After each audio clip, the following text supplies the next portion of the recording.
Pertamina Patraniaga pastikan tidak terjadi kelangkaan bahan bakar minyak, BBM, seperti yang dikhawatirkan warga.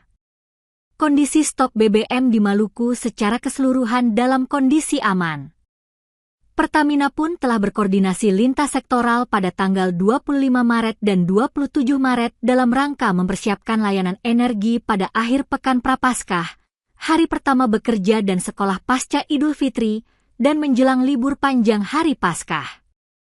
Diakuinya saat ini terjadi peningkatan konsumsi masyarakat, mengingat hari ini, Senin 30 Maret merupakan hari pertama efektif masyarakat kembali berkantor dan anak-anak kembali bersekolah setelah libur, cuti bersama, dan mekanisme WFH dalam periode Idul Fitri.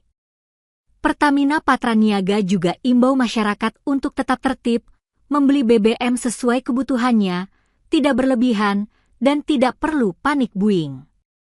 Apabila membutuhkan informasi lebih lanjut, masyarakat dapat menghubungi Pertamina Kontak Center 135.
Download Tribun X sekarang, menghadirkan lokal menjadi Indonesia.